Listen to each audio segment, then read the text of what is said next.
Setelah mendapat posisi bisnis, Haji Sam kini merambah ke dunia politik, membangun kekuatan oligarki. Saya Andri Arfian, dan inilah Editorial Tempo.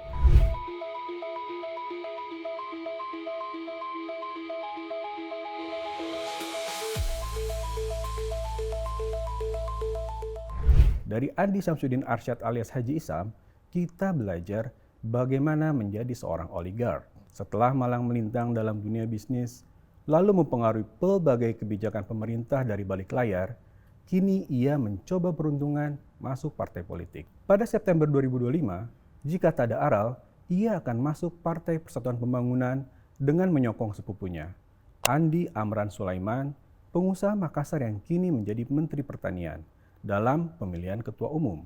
Dengan mengambil alih P3, Isam punya posisi tawar yang lebih kuat pada pemilihan umum 2029. 2 dasawarsa silam, Isam bukanlah siapa-siapa. Di Batu Licin, Kota Baru, Kalimantan Selatan, ia adalah seorang supir truk sebelum menjadi penambang batu bara serta pebisnis pengangkutan dan industri strategis lain.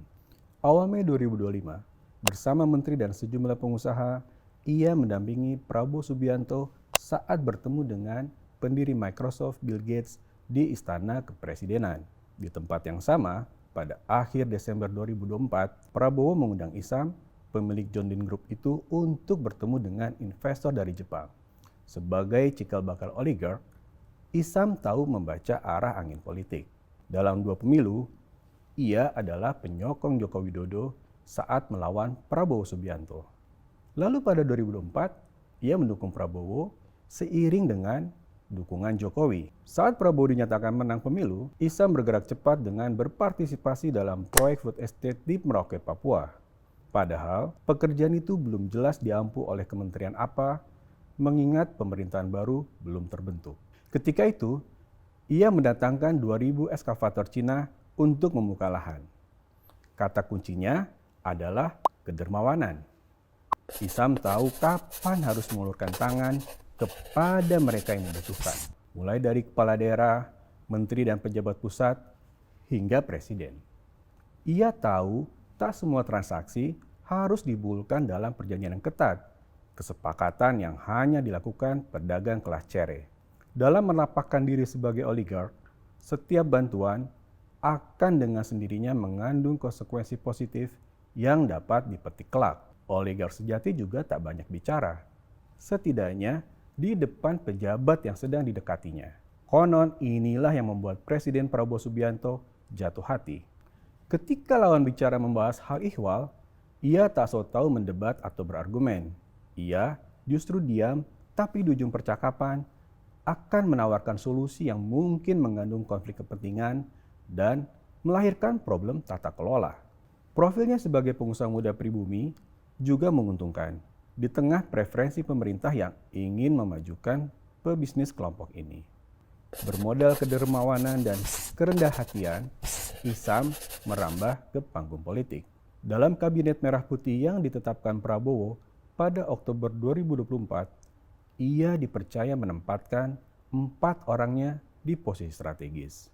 Mereka adalah Menteri Perhubungan Didi Purwagandi, Menteri Pekerjaan Umum Dodi Hanggodo, Menteri Pertanian Amran Sulaiman, dan Menteri Perdagangan Budi Santoso.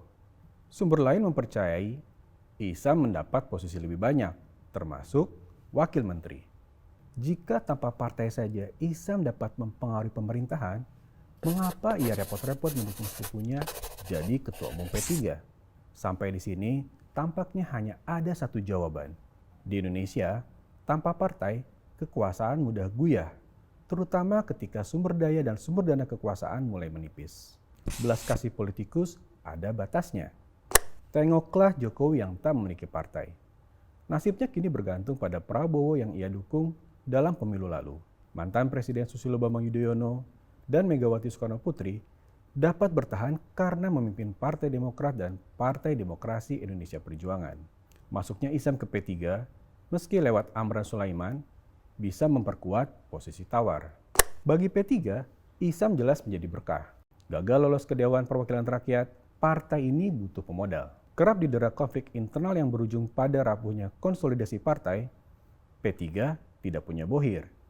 Kehadiran Isam dengan pengaruh dan jejaringnya bisa menjadi suplemen buat partai berlambang Ka'bah yang hanya memperoleh 3,87% suara pada pemilu 2024. Oligarki Haji Isam adalah kisah kelam politik yang dikuasai segelintir pemodal, seperti yang digambarkan Richard Robinson dan Fedi Hadis dalam penelitiannya. Perbaikan sistem pemilu dan kepartaian serta pembatasan dana kampanye mungkin dapat membatasi gerak-geriknya, meski belum tentu mampu menangkal seluruh kekuatan mereka. Maka, ketika demokrasi gagal mencegah orang seperti Isam menguasai politik, satu-satunya cara adalah membangun gerakan sosial dan politik kewarganegaraan. Jalan panjang yang tak mudah dan tak cepat mendatangkan hasil. Simak editorial dan liputan selengkapnya hanya di Tempo.co.